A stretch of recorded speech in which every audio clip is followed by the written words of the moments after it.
So మనం లోపలికి వెళ్ళాలి పైకి వెళ్తాం. So troposphere up to 13 kilometres ఉంటుంది కాబట్టి ఆల్మోస్ట్ మనం ఇప్పుడు ఏదైతే ఎంజాయ్ చేస్తున్నామో ఆ అట్మాస్ఫియర్ మొత్తం మన ట్రోపోస్పియర్ లో ఉంటుంది. అంతా ట్రోపోస్పియర్ లో ఉంటుంది. తర్వాత స్ట్రాటోస్పియర్ లో ఫ్లైట్స్ ఫ్లై చేస్తాయి.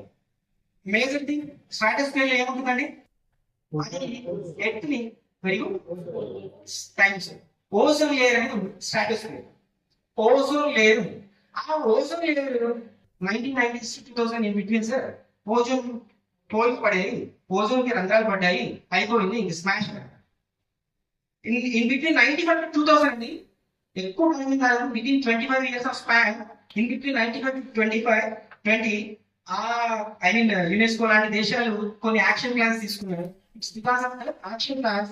Ozone hole very good sign ఏంటంటే ఆ ఓజోన్ హోల్ కంప్లీట్ గా మళ్ళీ ఓజోన్ తో ఐ మీన్ O3 లేయర్ తో ఫిల్ అయిపోయింది. ఆ రంధ్రం ఏదైతే ఉందో దాని యొక్క వ్యాప్తి తగ్గిపోయింది అండ్ కి కొంచెం సేఫ్ సైడ్ లో వచ్చేసింది.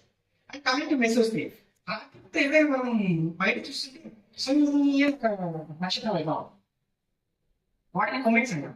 మా చిన్నప్పుడు అయితే మా అమ్మమ్మ గారు చెప్పేవాళ్ళు, నక్షత్రం వెళ్తుందా ఏదో మనుషులు కొరకు వెళ్ళినా తెలియదు. నిజం అనుకునేవాడు, నేను కూడా నాకు తెలియదు కదా, నిజం అనుకునేవాడు. కానీ ఇక్కడ జరిగే సైన్స్ ఏంటంటే అండి, ఇక్కడ నుంచి సర్ఫేస్ నుంచి ట్రోపోస్పియర్కి వెళ్తే టెంపరేచర్ కొంచెం తగ్గుతుంది, డౌన్ అవుతుంది. ట్రోపోస్పియర్ నుంచి స్ట్రాటోస్పియర్ లోకి వెళ్తే టెంపరేచర్ రైజ్ అవుతుంది.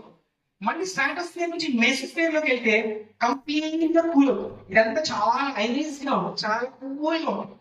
మళ్ళీ మెసోస్పియర్ నుంచి నేను పైకి ఎక్కడ వెళ్ళినా ఎక్సోస్పియర్ లో టెంపరేచర్ చాలా హైగా ఉంది. అంటే పై నుంచి వచ్చే ఏదైతే మెట్రాయిడ్ ఉందో ఆ మెట్రాయిడ్ సర్ఫేస్ నుంచి ఐ మీన్ స్పేస్ లో ట్రావెల్ అవుతూ అవుతూ అవుతూ ఎప్పుడైతే మెసోస్పియర్ లోకి వస్తుందో it's because of that cooling automatic గా అది మండిపోయి చల్లగైపోయి ఆడిపోతుంది. అది దాటుకుని కూడా మెసోస్పియర్ ని కూడా దాటి కూడా సర్ఫేస్ మీద ఏదైనా వచ్చి పడింది అంటే, మనం ఇప్పుడు చూస్తున్న న్యాచురల్ రాక్స్ 3 types నెక్స్ట్ చెప్పబోతున్నా. అది కాకుండా దాన్ని 4th type ఆఫ్ రాక్ అంటాం, వాటిని మెట్రాయిడ్స్ అని అంటాం. అవి ఐరన్ మెట్రాయిడ్స్ అవ్వచ్చు లేదా సిలిసియస్ మెట్రాయిడ్స్ అవ్వచ్చు. అండ్ అపార్ట్ సో జనరల్ గా మనం చాలా మటుకు చూస్తూ ఉంటాం, మన చుట్టూ చూస్తే చాలా